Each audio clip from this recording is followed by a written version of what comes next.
There's something very dark in here. It's looking at me. He's an ugly little spud, isn't he? The activity's getting a little bit more aggressive.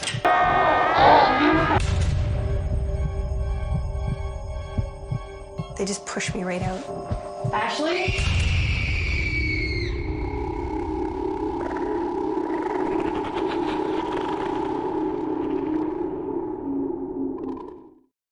This is Norville Rogers, but to his friends and family he's known as Shaggy. Throughout his life, Shaggy has experienced the paranormal. From his youth to his time as a part of the crime-solving group known as Mystery Inc., Shaggy has found himself drawn to the supernatural. Is he simply unlucky to face so many horrors? Or is it all the cause of a spirit from the other side? After an exhaustive amount of research and investigation, our paranormal experts have a theory they are finally ready to reveal to the public.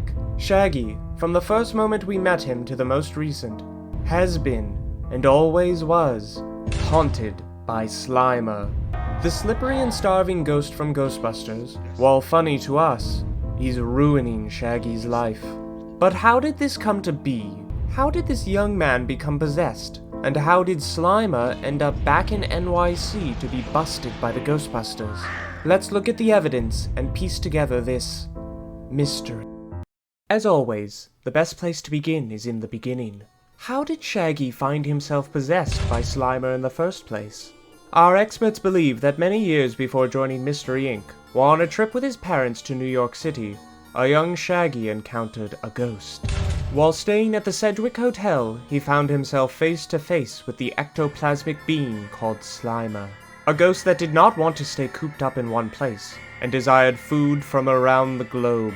In order to ingratiate his palate, Slimer possessed the body of the young Shaggy, and his life has been horrifying and hungry ever since.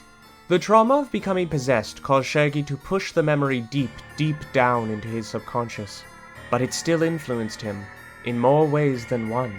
Not only did Shaggy's appetite grow into something superhuman, but he also found other supernatural forces drawn to him. In the 7th Scooby Doo cartoon incarnation, the new Scooby Doo Mysteries, Shaggy and Scooby reveal their terrifying childhood. In the first episode, they reveal their past had Frankensteins, sea monsters, and maybe ghosts? Were these memories simply exaggerations of a scaredy-cat kid? Or evidence of paranormal attraction due to the presence of Slimer within Shaggy? But whether Shaggy remembered Slimer or not, his deep-rooted desire to rid the ghosts that caused him to feel so much fear and hunger brought him towards Mystery Inc. Why else would someone who hates ghosts that much join such an organization? It was Shaggy's subconscious trying to find a way to free himself from Slimer. And throughout his adventures with Mystery Inc., across countless series and reboots, Shaggy remained possessed by Slimer. It caused him to be on edge, terrified, prone to eat literally anything he could get his hands on, and attracted the weird and paranormal to him. For example, in the 13 Ghosts of Scooby Doo, Shaggy somehow flies a plane to the Himalayas instead of Honolulu. How? How could he make such a piloting error? Is he stupid? Or is his Slimer-possessed mind pointing him towards the spirit world? In countless films, Shaggy finds himself and the gang face to face with real monsters.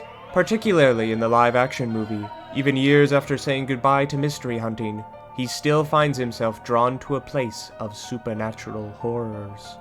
No matter what Shaggy does in his life, Slimer always forces him towards ghosts and food. But if Slimer has been possessing Shaggy for all these years, how did he end up back in New York to be captured by the Ghostbusters? Our experts have a theory for that as well. Something, at some point, finally drew Shaggy's repressed memories back to the surface. A scare that was too scary, a ghoul that was too ghoulish, or a meal that was too bland. He was shocked into remembering his body being possessed by Slimer, and exactly where it happened. Now realizing years of torment was caused by the green ghoul, and also making it so he has never had just a moderate amount of food, Shaggy could finally work to put an end to his suffering.